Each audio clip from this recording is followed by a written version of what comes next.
Urging everyone, especially the young graduates here, that agriculture is the future for our country and our life.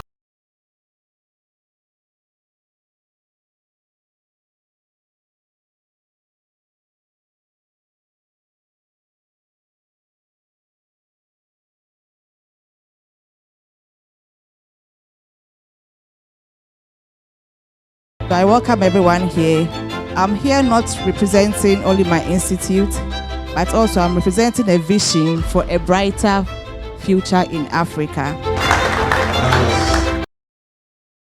All right, the purpose of this 2025 Researchers Investors Summit is to bring together researchers and investors on board to be able to, network and also brainstorm on the way forward for the Ghana agriculture sector transformation agenda.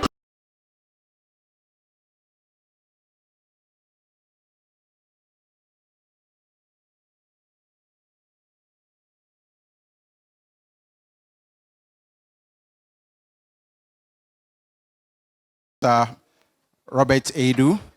On the panel, we have Mr. Kweku Mintafodjo, former Ashanti Regional Director of Food and Agriculture. Join us here. Yes, sir. We also have Engineer Kwesi Nyamiche, MD of Vesta Oil Mills, also joining the panel. On the panel is also Mr. Patrick Kwame Frimpong, presiding member, the Kumasi Metropolitan Assembly. Do we have Mr. Kwame Frimpong joining us here? Okay. I'm not sure Dr. Frank Aidan is around. He's around. No.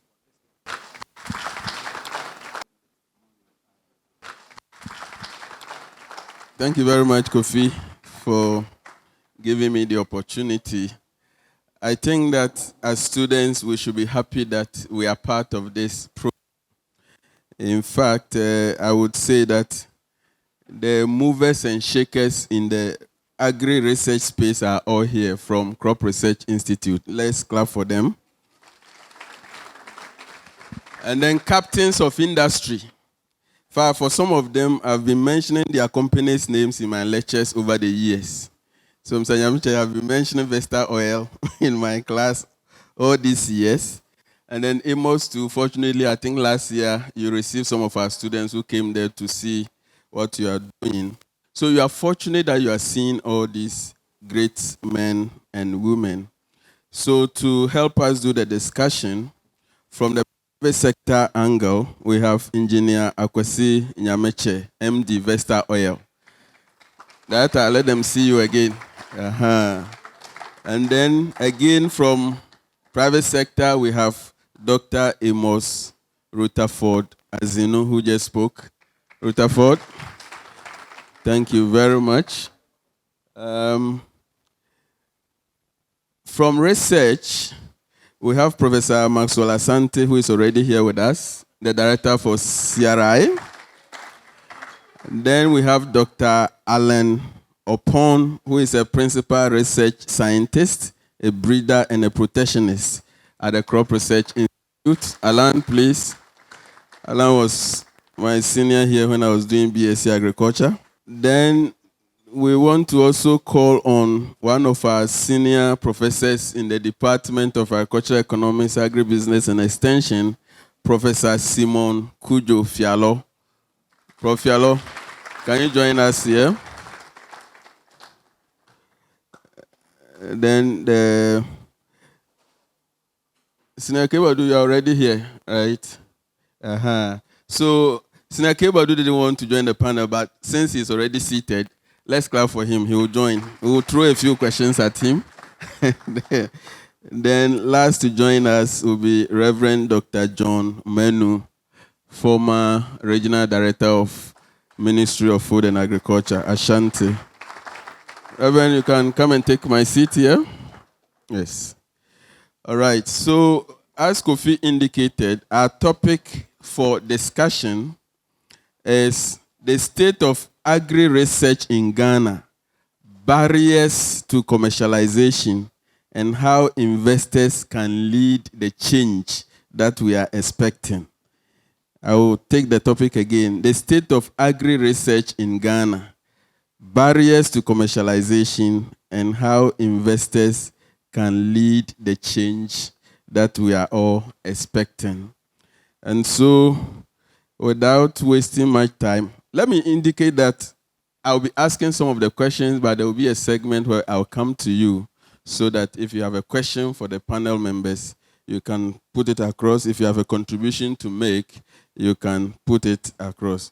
What is interesting is that most of our researchers have been doing research for many years, since the days they started their postgraduate education. And the question is, where are their research findings? Are they accessible to people who are not part of the research community? Then our friends from industry have also been looking for research solutions to some of the challenges that they face. Are they able to find it from within our research community? The question is, what kind of research are they looking for? So it appears that there's a gap between what we are doing and what they are also looking for. Is there a way we can bridge that gap so that at the end of the day, the research that we have already done, they are made aware of so that they can tap into it? Again, then researches that we are yet to do will focus on the needs of industry so that when we do it, we'll say that it is demand-driven. Is there a strategy that we can all come to going forward so that the gap between these two actor groups can be bridged for us to see agriculture progress? So my panel members are well versed in their own areas, and so I'll throw the questions and then they will attempt some answers for us. I don't know whether we have multiple agricultural research in Ghana.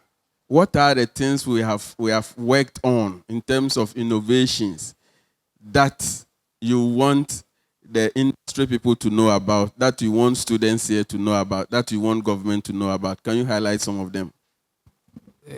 Thank you very much, Prof. Yes, so we have done a lot in research. To put it simply, in both crops research and in animal research, we have developed a lot of varieties. And maybe in animal, we'll call them breeds.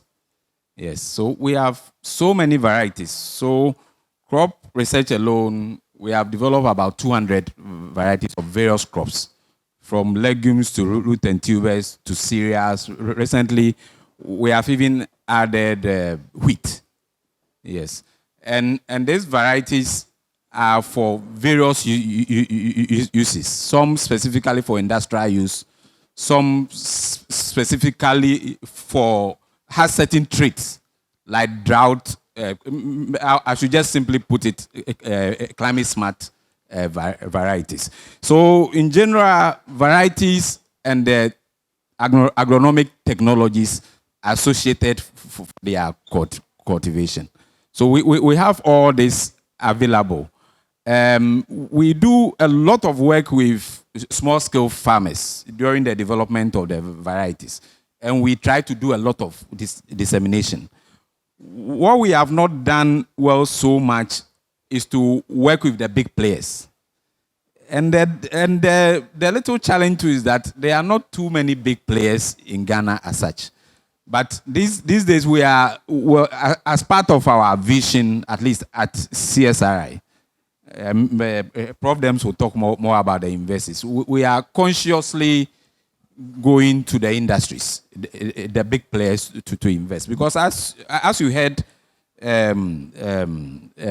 Amos say, only four companies control the seed industry around the world. So as much as we invest in the small-scale farmers, we must work with people who have deep pockets. And I'm thinking that when we're able to do that, it will be a game changer. So Richmond, I I expected many more investors here than I've seen today, but it's the start. So we are going to we should go out of our way to even bring people with deep pockets who are not even interested in agriculture. We should be able to convince them. I'll stop here for now. Alan will add a few and then. Okay, thank you very much. I would say it's in a fix. Yes, we've done a lot, but there's still room for improvement. We've developed the varieties. We have so many varieties: maize, rice, the vegetables, cowpeas, and all of them. We have new varieties that farmers are using. We also have soil amendment technologies available, developed by Soil Research Institute. And then also we have new processed foods, value addition. Food research has been into that. They've developed a lot of value addition into most of our staple crops, cassava, maize, all of them. We hear of Neat Fufu and all of them. It came from food research. It's part of the research activities that we did, that we came out with all these varieties. But the challenge is there because, like my director was saying, who will come and take them? Who is sponsoring it? It's normally, basically, it's donor funded. And in Ghana, we don't get people with deep pocket who will give you the money to do the research. So most often, the research is donor driven. And the objective is always set by the donors who will give you, do this for us, and we do it.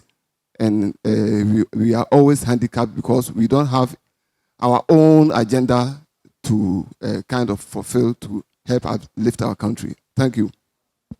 Let's clap for them, please. Thank you so much.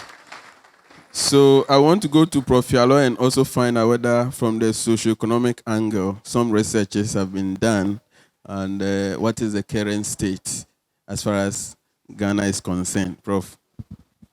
Thank you very much, Prof. Yes, indeed, a lot of research has been done trying to find out people's willingness to take up certain products in the market, farmers' ability to undertake certain activities. There's a lot of what has been done and the willingness. But my personal position is this, that most of this research, as has been said by the previous speaker, is that they are not demand-induced. Either government or a donor gives the support, and then the research is done. And I'm sure when the discussion goes on, we might come to a situation where we will be asking the investors to either team up or be able to sponsor specific investments into research.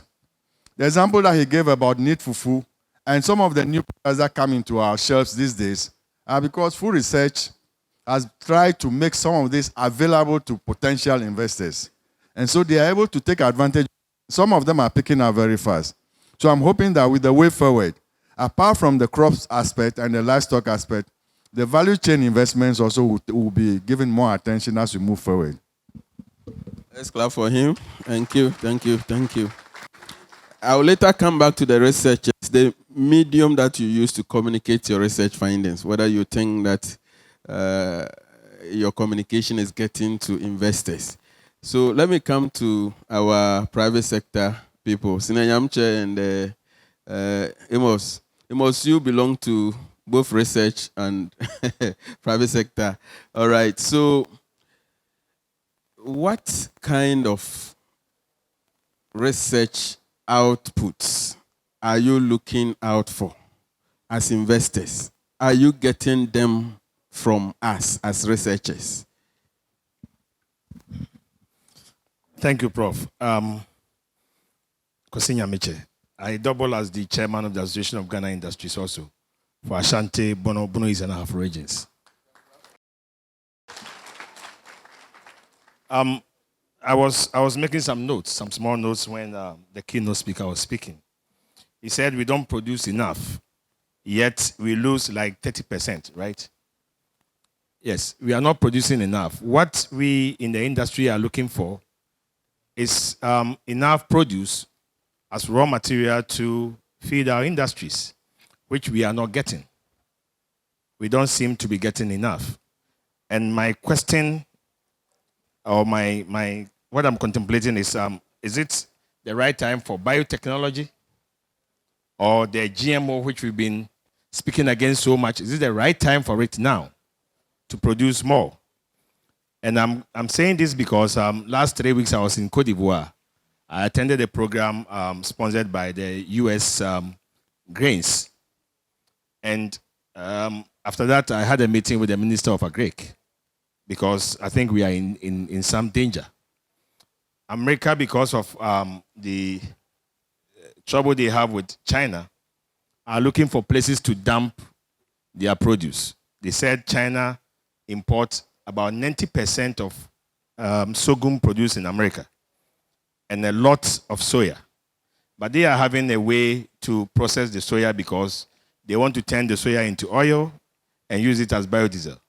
But then, after they process, the residue, which is the soy meal, will have to find a place, and the place is sub-Saharan Africa, especially West Africa. So what it means is, what are we also doing? I mean, policy-wise, government is talking about Feed Ghana.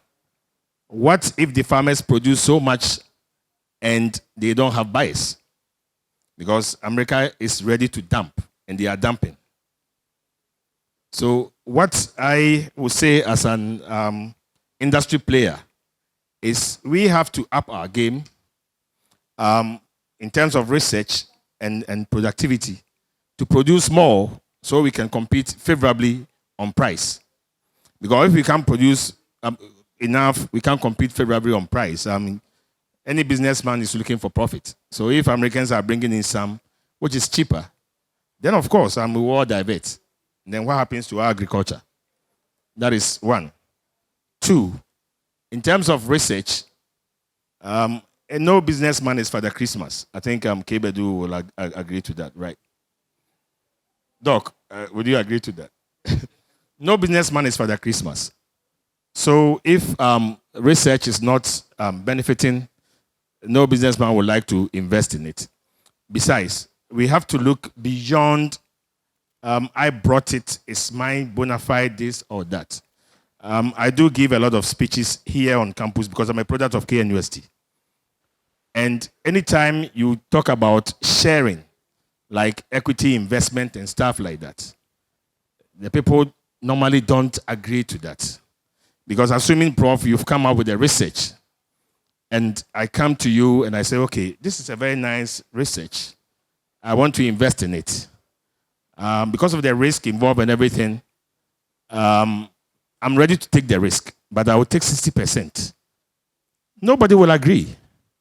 If I ask the students right now that, listen, come out with the research, but I want to invest in it, and I will take 60 or 70%, they will tell you, no way. It is his idea. But meanwhile, he doesn't know the risk. What if we put it out there, nobody patronized it, and we lost? You lose nothing. Your brain is still there. Whatever you were thinking, you can still go back and do something. But my money is gone. So we have to look at that, Prof. I'll leave it here. When the questions come, we'll answer. So from what you said, it means that if we are not even increasing production and we can also do research to reduce the post-harvest loss, then we can achieve the same end. So researchers, we should also be targeting production research and post-harvest research as well. All right. So, Amos, he attempted to highlight a few of the risk. So let me give that question to you. Risk and barriers to investment in agricultural research by private sector people. What are some of the risks that private sector people face when they want to invest in agri research? We need to look at the history of agriculture in this country. Where are we coming from? And where are we here? We have romanticized the small holding system for so long that we thought that establishing commercial enterprises is more like a crime. So even policies are directed towards small farming holding system. Forgetting that the guys who are advising her from the World Bank and wherever they find themselves, in the country there they are coming from, there's no small holding system there. There's either medium or large scale farming because that is easy to work with. So over the years, we have not worked with that problem. So one problem the private person will face today is research can have a nice product. For instance, maybe it's a soya beans variety.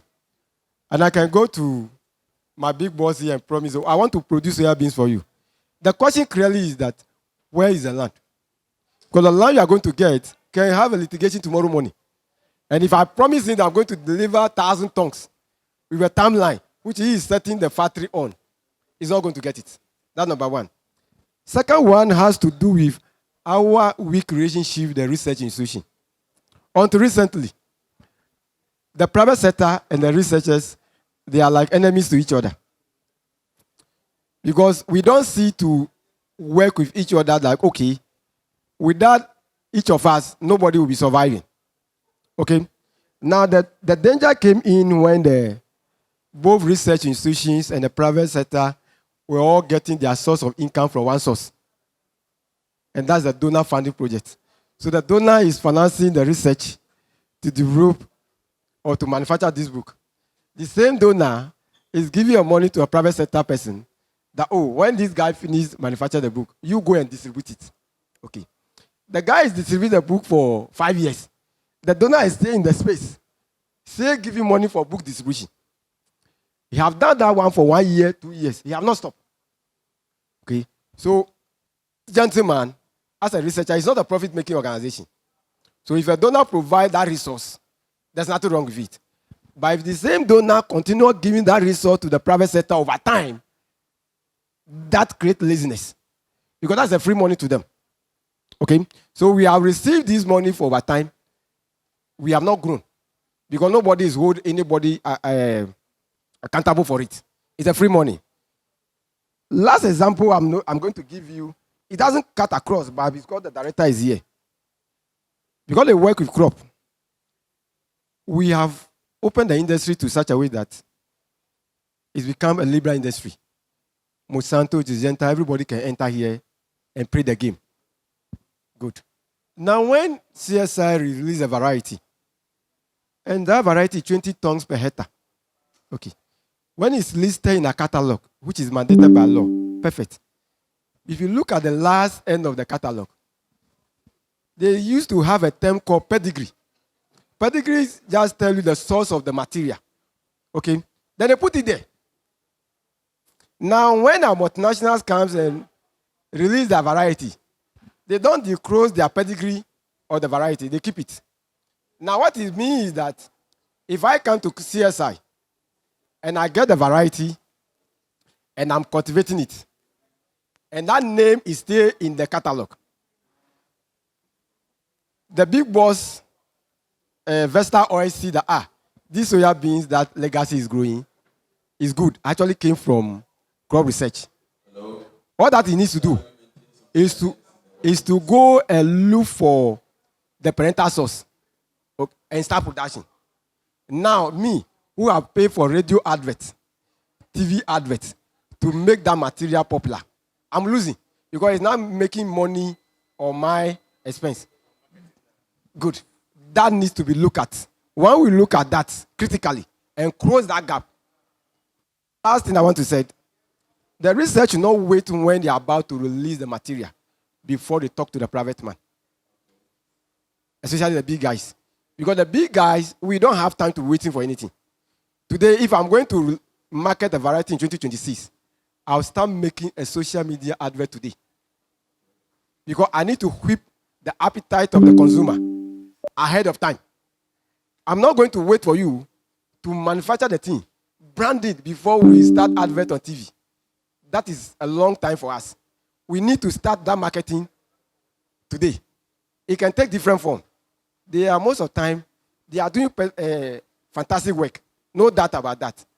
But that weak collaboration between us does not make the research see true value of their hard work they are doing.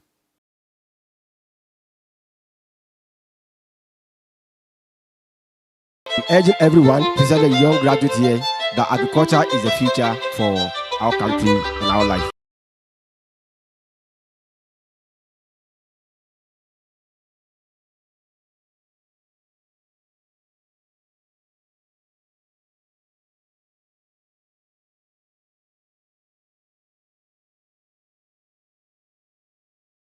I welcome everyone here. I'm here not representing only my institute, but also I'm representing a vision for a brighter future in Africa. All right, the purpose of this 2025 Researchers Investors Summit is to bring together researchers and investors on board to be able to, network and also brainstorm on the way forward for the Ghana agriculture sector transformation agenda.